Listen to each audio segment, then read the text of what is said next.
Alright, so we are going to do the revision of the share-based payment IFRS 2. Again, this is a very important standard when it comes to the SPR exam. If you take a look at the name share-based payment, that means the company is doing the payment and the payment is the share-based. Like, why the company is going to make the payment? The company usually makes the payment when they are buying the goods or services. So when the company is buying the goods or services, they are supposed to make the payment. The most easiest form of paying for the goods and services is through the cash. But sometimes the company either do not possess the cash or do not want to use the cash. Instead, they will be using the shares to make the payment. So when the company is doing the payment for the goods and the services, and that payment is share-based, that is known as the share-based payment. And that payment is dealt under the IFRS 2. So this is a simple standard. The company is making the payment for the goods or services, and the payment is the share-based. Most of the times, you will see the examples related to the employees, directors. Like directors are working in the company.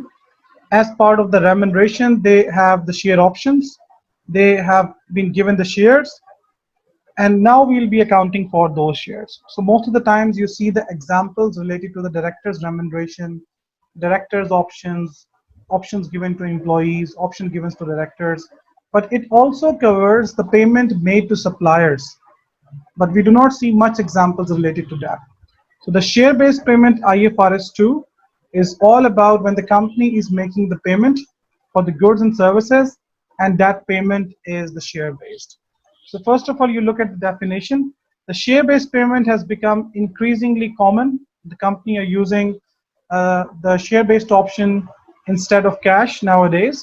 Share-based payment occurs when an entity buys goods or services from other parties, such as employees. Employees, they are giving the services to the company, such as directors.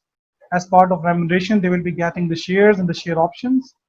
Or suppliers, when you're buying the goods from them, and settles the amount payable by using the shares or the share options, or incurs liabilities for cash payments based on its share price. So from the definition that you are looking, you can see that there are two types of share-based payment. The first one is when the company is giving the shares or the share options. That is the equity settled share-based payment. And in the next, the company is giving the cash based on the share price. That is known as the cash settled share-based payment. So first of all, you have equity settled share-based payment, and then you have the cash settled share-based payment. So these are the two types, although we have the third type, which is known as the hybrid instruments, in which the hybrid instruments have the both qualities, just like the convertible in the IFRS 9. We'll be dealing with that as well. But the two main types is the equity settled share-based payment and the cash settled share-based payment. So right in front of you, equity settled share-based payment, in which the company either will be giving the shares or the share option, but will not be paying any sort of cash. Remember this thing. There will be no cash involved in the equity settled share-based payment. In the cash settled share-based payment, the company will be paying the cash based on the share price. The cash based on the share price. So that means in the second option, which is the cash settled share-based payment, there is going to be the cash involved in it. And third type is transaction with the choice of settlement. That is known as the hybrid instruments. We'll be dealing with that shortly. So the first thing, accounting for equity settled share-based payment. Now remember that we are buying the goods and services. Do you remember the double entry when we buy the goods and services? Like for example, when we buy the goods, what is the usual double entry? Debit, purchases, credit, cash. This is the usual double entry to record the purchases. Debit purchases, credit cash. And sometimes, like you say debit inventory and credit cash.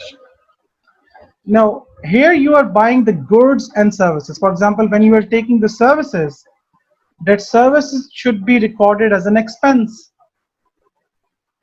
And credit is usually the cash.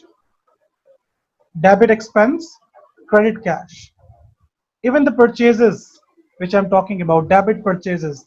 Purchase is a revenue expenditure, and purchases are recorded in the cost of sales, and cost of sale is part of the statement of profit and loss. So in fact, it is an expense. Although we record closing inventory as the asset as well in the statement of financial position. But when you talk about particularly the purchases, that is part of the statement of profit or loss, and that is the revenue expenditure. So the usual double entry is debit expense and credit cash. But here the company is not going to pay any cash. So the double entry is going to be debit expense or asset and credit equity. But remember one thing, that the company is usually going to give the share options. So when they are giving the share options, initially it is going to be recorded in the other components of equity. So this equity is having a separate section which is known as the other components of equity. And when the actual shares are issued,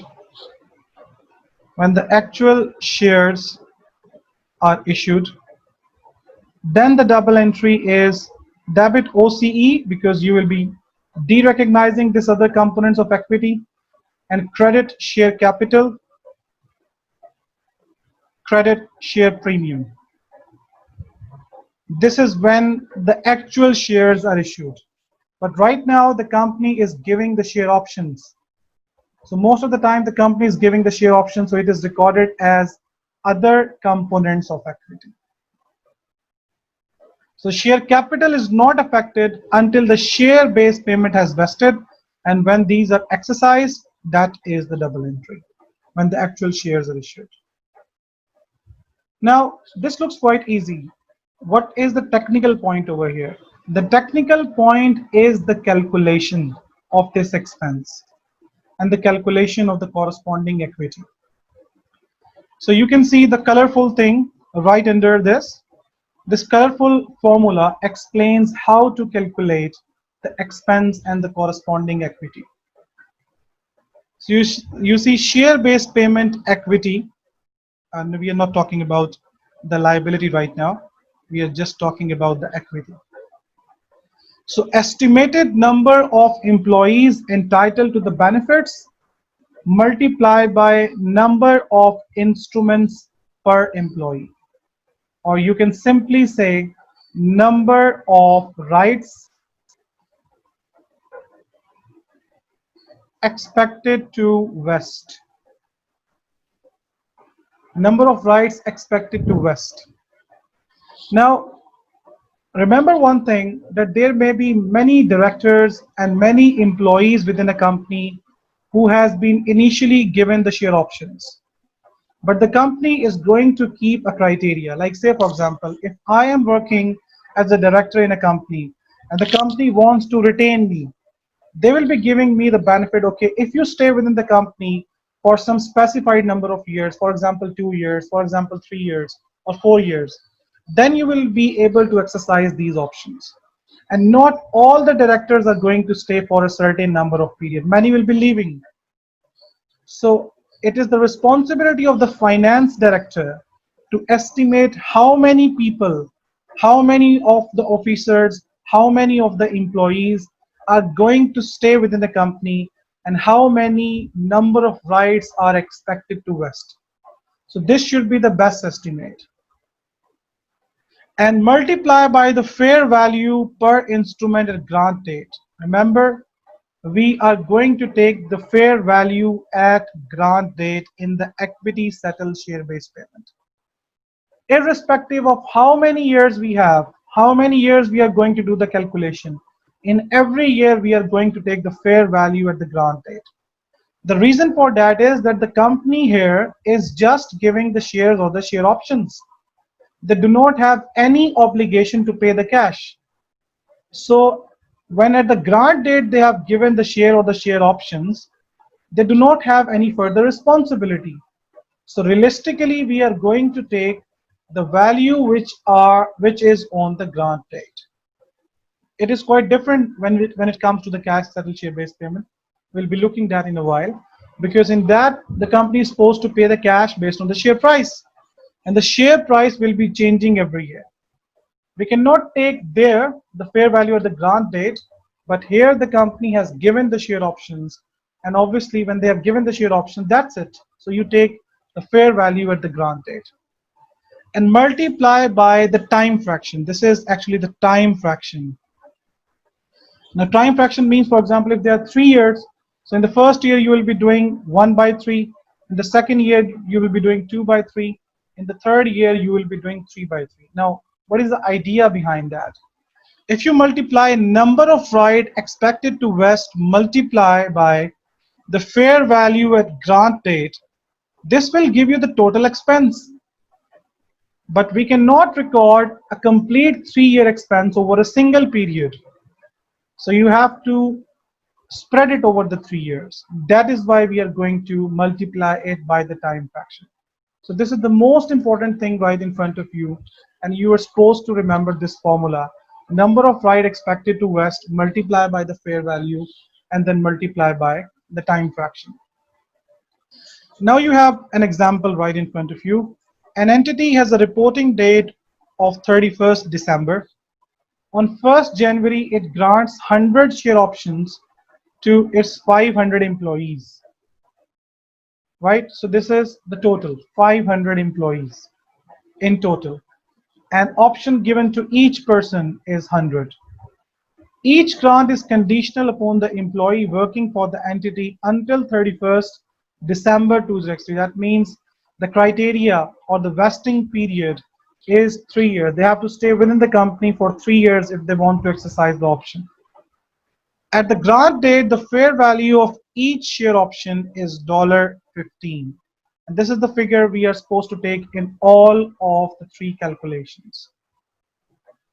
During 20x1, 20 employees leave, and the entity estimates that a total of 20% of 500 employees will leave during a 3-year period. Now this question is a bit different from the question we usually have in the books and in the exam. What is the reason behind that? Usually we have the statement, let me just rephrase it. During 20x1, 20 employees leave, and the entity estimate that the further 10 employees will leave. Usually we have this sort of statement. But this statement right in front of you says that 20 employees leave and the entity estimates that a total 20% of the 500 employees will leave during the 3-year period. So that means 500 employees are in total.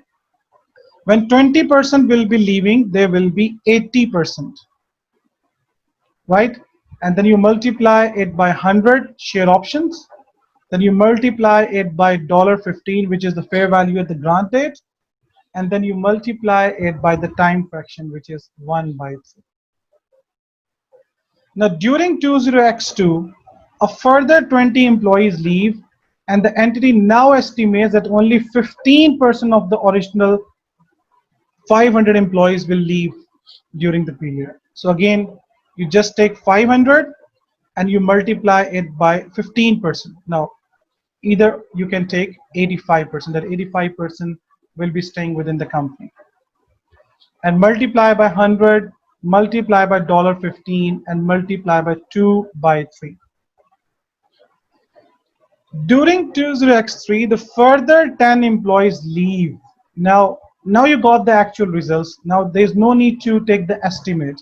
So you were having 500 employees in total, 20 left in the first year, 20 left in the second year, 10 left in the third year. Multiply by 100, multiply by $15, and multiply by 3/3. So this is how you are supposed to do the calculation. This is the maximum complexity you may have in this share-based payment thing. Otherwise, this standard is quite a piece of cake. So you can see the calculation in the year one. What we have done is 200,000. What is going to be the double entry for it? Debit profit or loss and credit other components of equity by 200,000. All right, in the second year, what we are having in the second year is 500 employees multiplied by 85% and 4,25,000 is the answer. But this 4,25,000 includes this 200,000. We have already included the expense of 200,000. So if we are passing the double entry with 4,25,000, then we are going to double the expense. So we are supposed to take only the difference. Debit profit or loss, 2,25,000. Credit OCE, 2,25,000. So OCE will automatically increase up to 4,25,000. Similarly, with the third year, you have the answer of 6,75,000. This includes this 4,25,000. So you will just take the difference. So this is how you are going to calculate the share-based payment expense. All right, now we have the performance conditions thing. Like IFRS 2 describes two types of conditions. The first one is known as the market condition, and the second one is known as the non-market conditions. So market condition, for example, that you are placing a criteria that you will be able to exercise the share options if you take the share price up to a certain level. Now, when you're talking about the share price is not an internal thing. Share price is something decided in the stock market. So that is known as the market condition.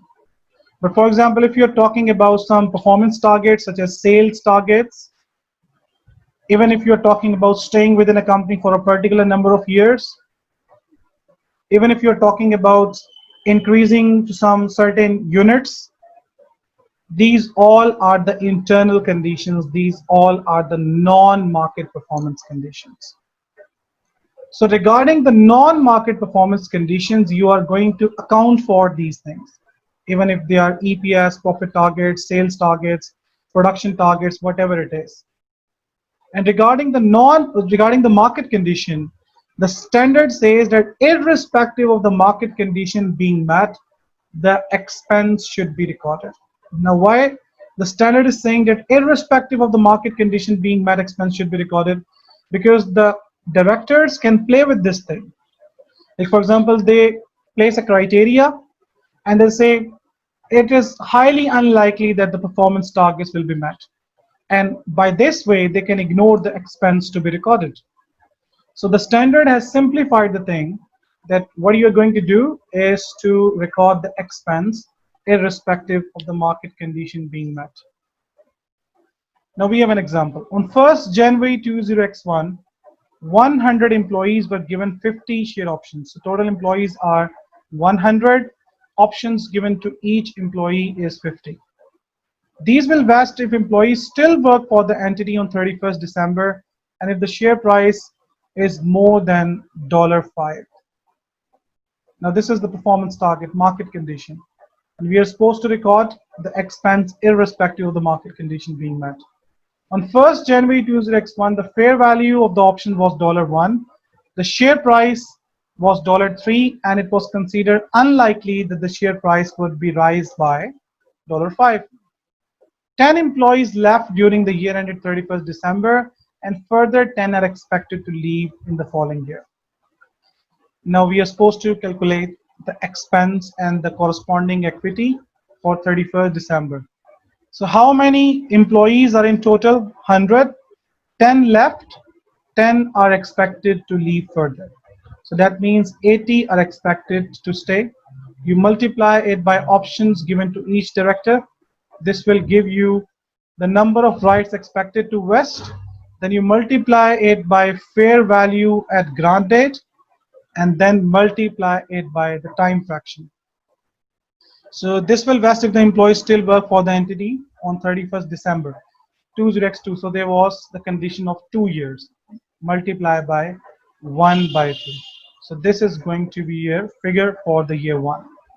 So the answer is 2000, debit profit or loss and credit equity. This is the simple solution. Look, we have ignored the performance condition, we have ignored the market condition, and irrespective of that, we have recorded the share-based payment expense and the corresponding equity. Now I'll be moving towards example number 3. I told you that this is a crash course, and I'll be going in a bit fast forward mode. Okay, on 1st January 2004, an entity, Blueberry, granted share options to each of its 200 employees. So remember the figure. How many employees are there? It's 200. Subject to a 3-year vesting period, so we are supposed to do the calculation for 3 years. Provided that the volume of the sales increases minimum by 5% per annum throughout the vesting period. Now, is this a market condition? Sales target? No, it's not. It's not a market condition. It's a non-market condition. A maximum of 300 share options per employee will vest, dependent on the increase in the volume of sales throughout each year of the vesting period as follows. If the volume of the sales increases by an average of 5 and 10% per year, each eligible employee will receive 100 share options. Remember, we are supposed to incorporate the non-market condition. We are going to take the non-market condition. If the volume of the sale increases between 10 and 15%, 200 share options will be given. And if it is more than 15%, 300 share options will be given. At the grant date, Blueberry estimated that the fair value of each option was $10, and the increase in the volume of the sales each year would be between 10 and 15%. This is their rough estimate, but we have to see the actual figures. It was also estimated that the total 22% of the employees would leave prior to the end of the vesting period. Again, this is their total rough estimate, tentative. At each reporting date within the vesting period, the situation was as follows. Now we have the actual results. So these are the year 1, year 2, and year 3.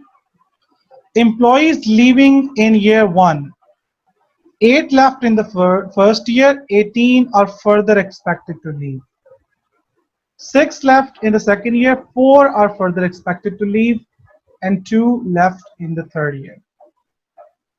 If you see the annual increase in the sales volume, it was 14% in the first year, which falls between 10 and 15%. So 200 share options will be given.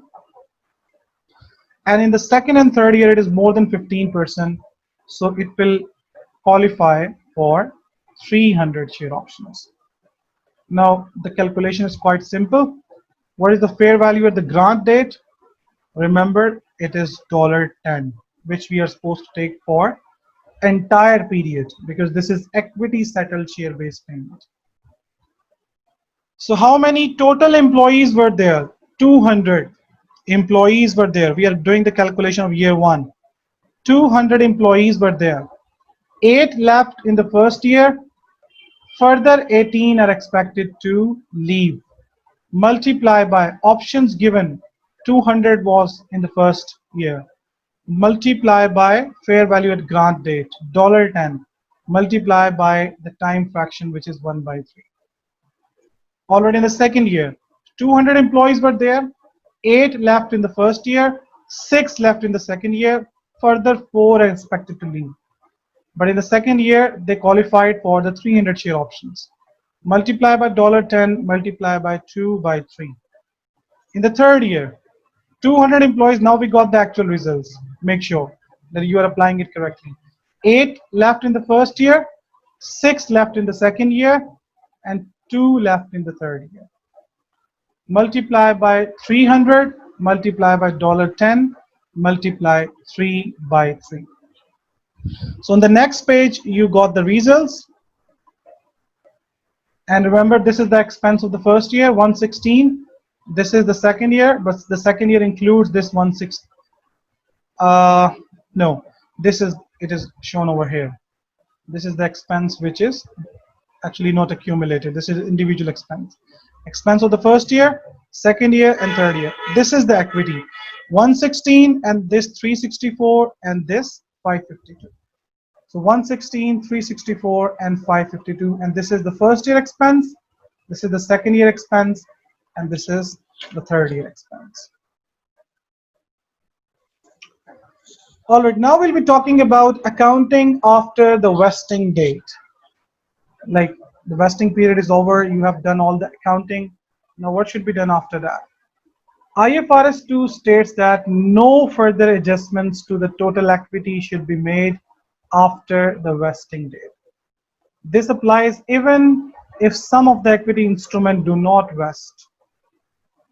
Entities may, however, transfer any balance from the other components of equity to the retained earnings, because this was the unrealized reserve and you can make it realized because you have already recorded the expense.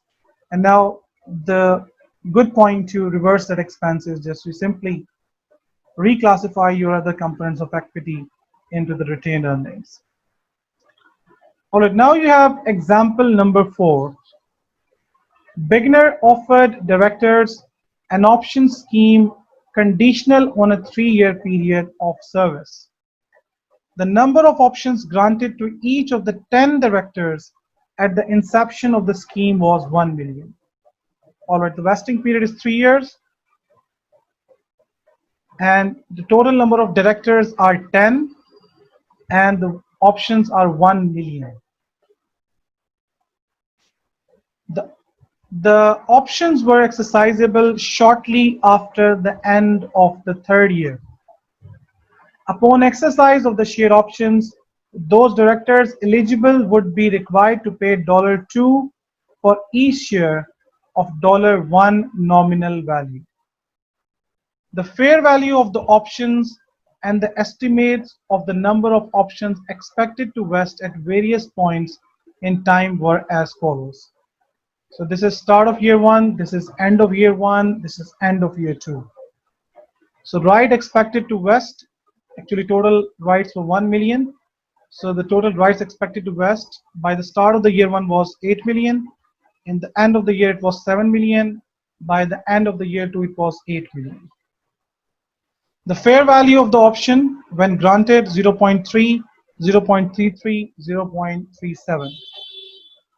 Required. Show how the option scheme will affect the financial statements for each of the 3 years of the vesting period.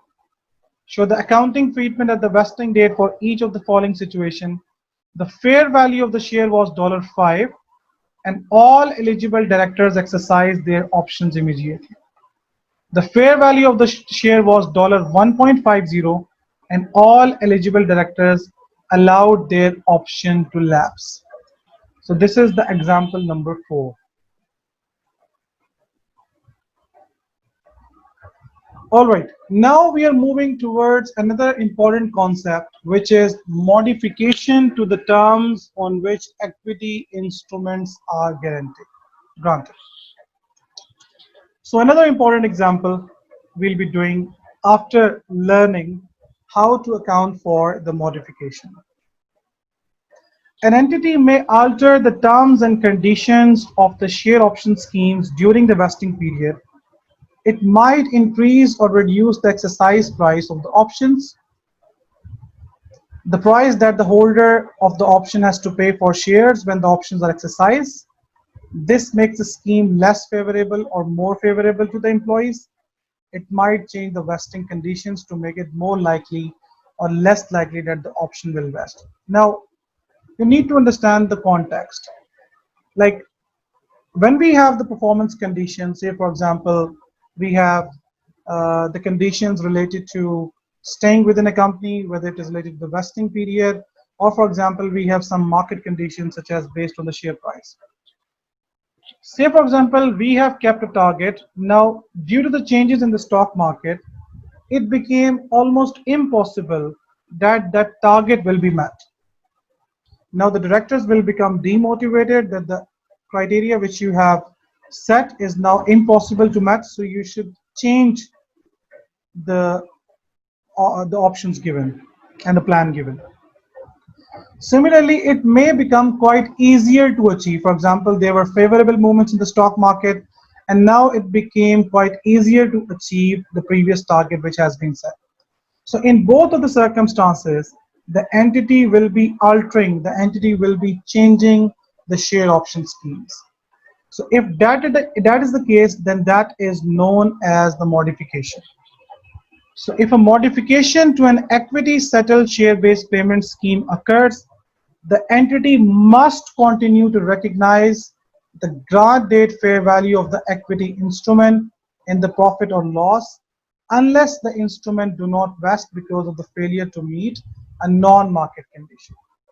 If a modification increases the fair value of the equity instrument, then an extra expense must be recognized. And that extra expense is actually the difference between the fair value of the new arrangement and the fair value of the original arrangement. Now, let me cut it short. All in a nutshell. All in a nutshell is that you are going to record as usual expense, which you should have been recorded over the vesting period. But in addition to the normal expense, you will be recognizing a further expense due to the modification, which is the difference between the fair value of the new arrangement and the fair value of the old arrangement. Let's do an example and then you will quickly get what I mean. So record the expense as usual, and plus there will be an extra expense due to the modification. An entity grants 100 share options to each of its 500 employees, provided that they remain in service over the next 3 years. So the vesting period is 3 years. The fair value of the option is $20, which is the fair value at grant date. During year 1, 50 employees leave, and the entity estimates that a further 60 employees will leave during year 2 and year 3. At the end of the year 1, the entity reprices its share options because the share price has fallen. That means they are doing the modification now. The other vesting condition remains unchanged. At the date of repricing, the fair value of the original share options was $10. The fair value of each repriced share option is $15. Now that means you are going to record an extra expense, which is the difference between the fair value of the new arrangement, which is 15, and the fair value of the old arrangement was $10. So there will be an additional expense of $5. But this has been changed by the end of the year 1. So that means the additional expense of $5 will be recorded over the 2 years, not 3 years. During the year 2, the further 30 employees leave. The entity now estimates that the further 30 employees will leave during a 3-year period. During year 3, a further 30 employees leave. Now, how you are going to record the expense? Look, in the year 1, there were total 500 employees.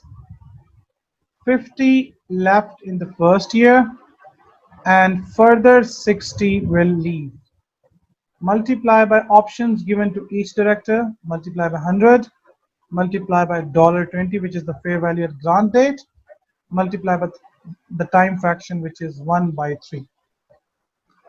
Okay, in the second year. In the second year, there were 500 employees in total. 50 left in the first year, 30 left in the second year, and 30 are further expected to leave. Multiply by 100, multiply by $20, multiply by 2/3. Now, year 3.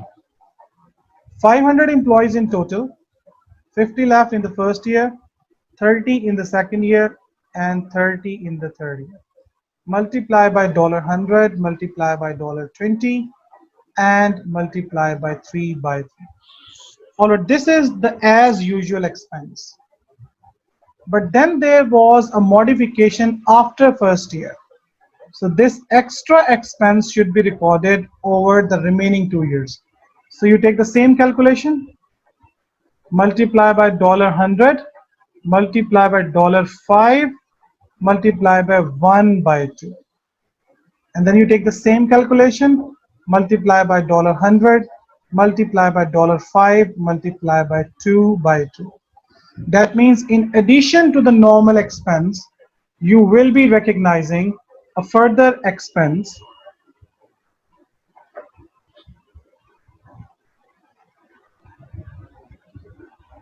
Sorry, you will be recognizing a further expense of this. The amounts recognized in the financial statements for each of the 3 years, you see, in the first year, we have recorded this expense.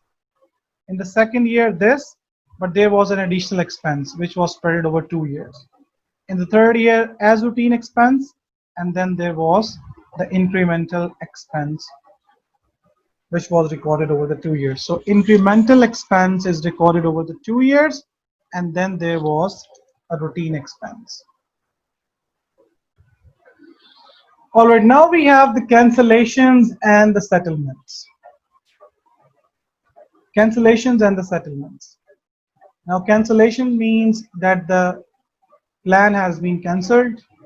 The settlement means the plan has been settled. So an entity may cancel or settle a share option scheme before the vesting date.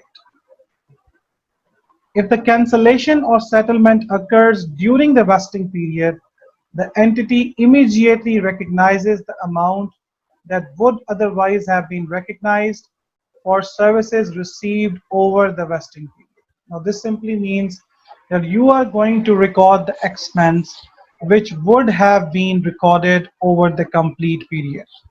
And this is known as the acceleration of the vesting. Any payment made to the employees up to the fair value of the equity instrument is recognized as a deduction from the equity. Any payment made to employees above the fair value is recorded as an expense in the profit or loss. So that simply means when you are making the payments, debit cash, credit, it's debit other components of equity, debit profit or loss, credit cash. Debit other components of equity, this is up to fair value. Debit profit or loss, this is more than fair value. And credit cash, which is actually the total payment. Another example, an entity introduced an equity settled share-based payment scheme on 1st January 2010 for its 5 directors. Under the terms of the scheme, the entity will grant 1,000 options to each director if they remain in the employment for the next 3 years. All 5 directors are expected to stay for the full 3 years. The fair value of each option at grant date is $8. So there are 5 directors, 1,000 options to each. On 30th June 20X1, the entity decided to base its share-based payment schemes on the profit targets instead. It therefore cancelled the existing scheme. On 30th June 20X1, it paid compensation of $10 per option to each of its 5 directors. The fair value of the option at 30th June 20X1 was $9. Explain with calculation how the cancellation and settlement of the share-based payment scheme should be accounted for. There were actually 5 directors with 1,000 options given to each director, and the vesting period is the 3 years. The fair value at grant days was $8, and there was a change in the scheme on 30th June. The entity decided to base its share-based payment schemes on profit instead. It therefore cancelled the existing scheme and it paid the compensation of $10. The fair value of the option was $9. So how to account for this transaction? On the next page, you have the solution. And I've already told you that the expense that would have been recorded should be recorded. So the total expense that would have been recorded is simply 5 directors multiply by 1000 and multiply by $8. This is the total expense that would have been recorded. This is the total expense that would have been recorded.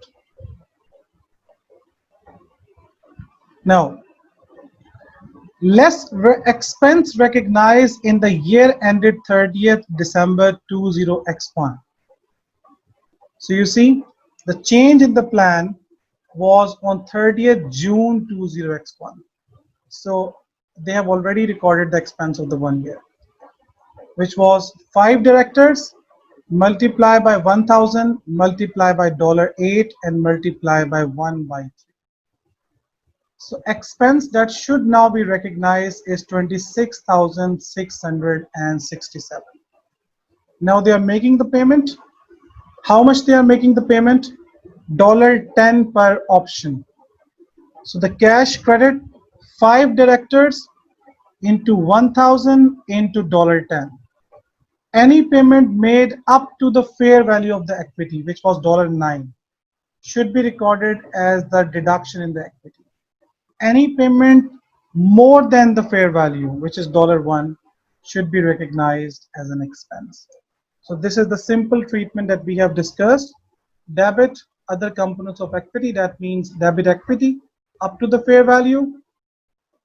Any payment more than the fair value, debit profit or loss, and credit goes to the cash. All right, now we'll be talking about accounting for cash settled share-based payment. Now you see the only difference within this colorful formula is that instead of fair value at grant date, you will be taking fair value at each reporting date. Now why we are doing that? Because in the cash settled share-based payment, the entity is supposed to pay the cash based on the share price. So debit entry is same, debit profit or loss, and instead of equity, it is going to be a liability. And liability will be based on the fair value at each reporting date. So you have an example right in front of you, and you guys are going to solve it because that is quite simple. And I need the answer from you guys, all of you. An entity has a reporting date of 31st December. On 1st January 2001, the entity grants 100 share appreciation rights, which is the cash settled share-based payment, to each of its 300 employees. So the total employees are 300, and on the condition that they continue to work until 31st December, so that means vesting period is 3 years. During 20x1, 20 employees leave. The entity estimates that a further 40 will leave during 20x2 and 20x3. During 20x2, 10 employees leave. The entity estimates that the further 20 will leave during 2000x3. During 2000x3, 10 employees leave. The fair value of the share appreciation rights at each reporting date is $10, $12, and $15. So calculate the expense and the corresponding liability.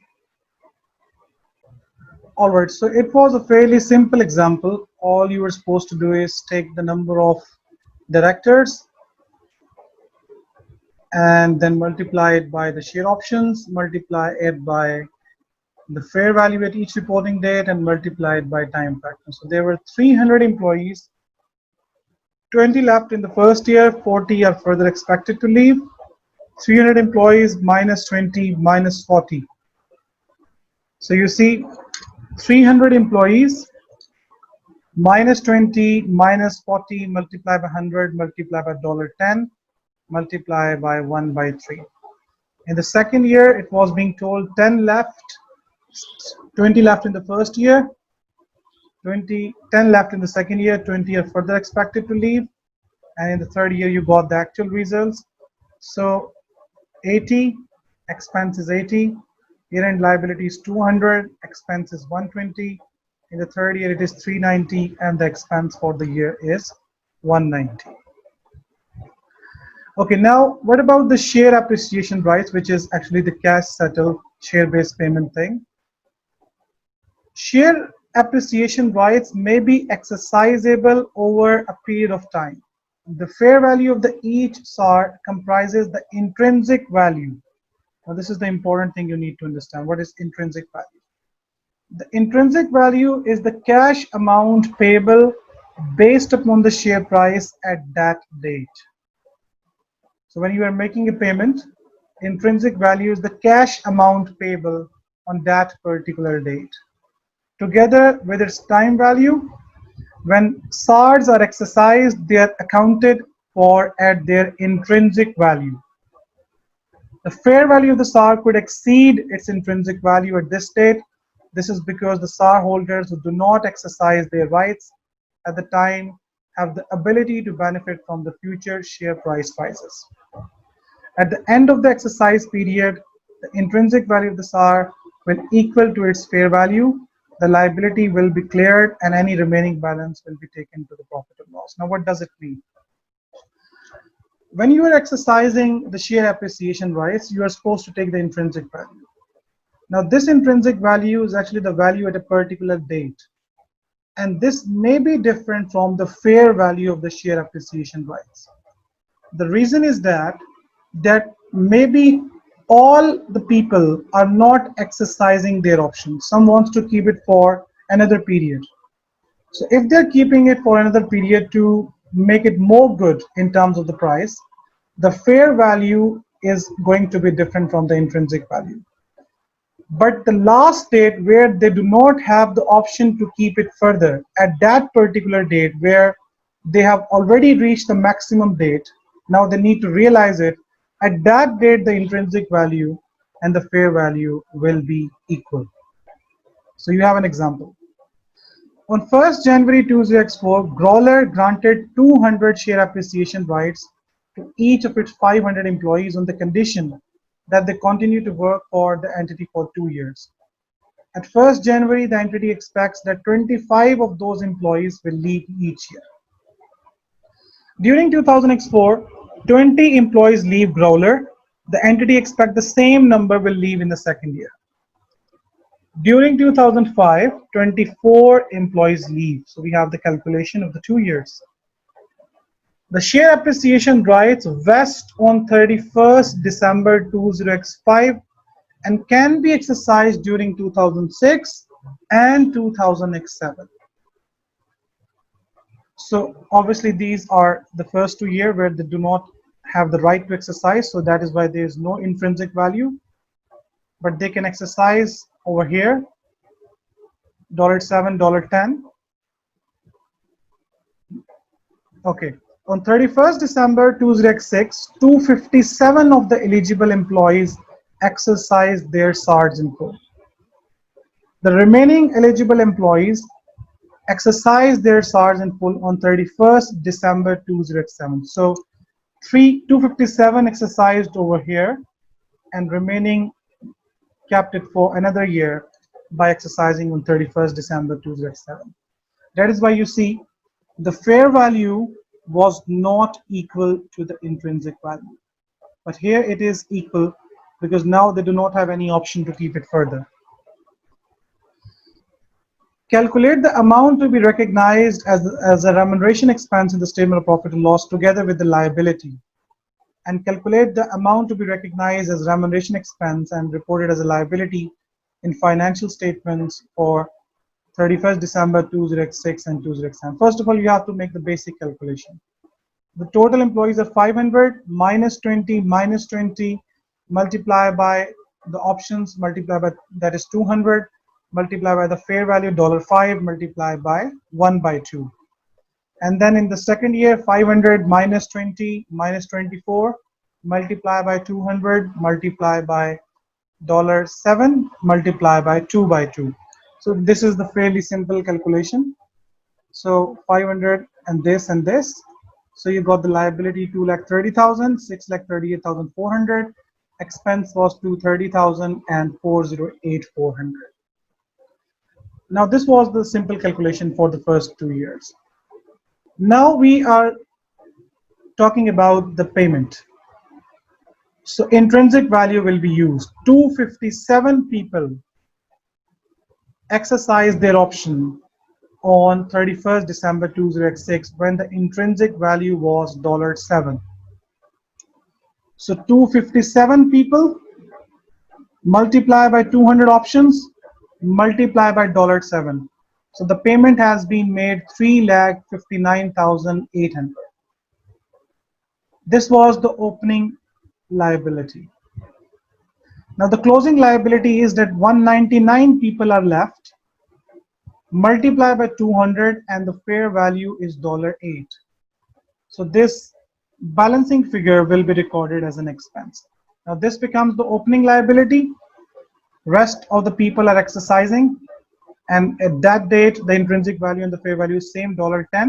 There is no closing obligation, and the balancing figure goes to the profit or loss. So this is how you are going to deal with the exercise thing. Now the last thing which we are going to discuss, and rest is the same. Rest is quite simple and you can do it full. In the revision course, I have explained each and everything. Although when I started, I was just thinking to go in a good speed, but then I have discussed each and everything. So replacing an equity settle scheme with a cash settle scheme. Whatever scheme you're using, the debit entry is same. Whether you have the cash settle or the equity settle, debit profit or loss, debit profit or loss. In the equity settle, you have the credit equity. In the cash settle, you have the liability thing. Now that means if you are converting the equity settle to the cash settle, you're going to de-recognize the equity and you will be recognizing the obligation, that means the liability. And any difference will be booked as either debit or credit to the profit or loss. Similarly, if you are de-recognizing your cash settled, you will be de-recognizing liability and will be recording the equity. And any debit or credit, which is the difference between these two, will be recorded in the profit or loss. So this is the simple replacing the schemes. And then you have the hybrid transactions, in which there is an option whether you can take the cash or the shares.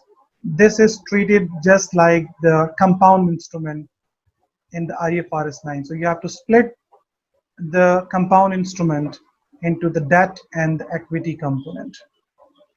So there's an example, you can do it yourself. And the last thing is the disclosures, what you are going to disclose.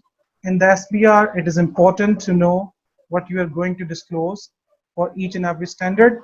So how you can just learn it, if you remember all the points within the standard. For example, you know the number of right expected to vest, and similarly the liabilities, similarly the estimates, all those things will be disclosed under IFRS 2. So this is all about IFRS 2.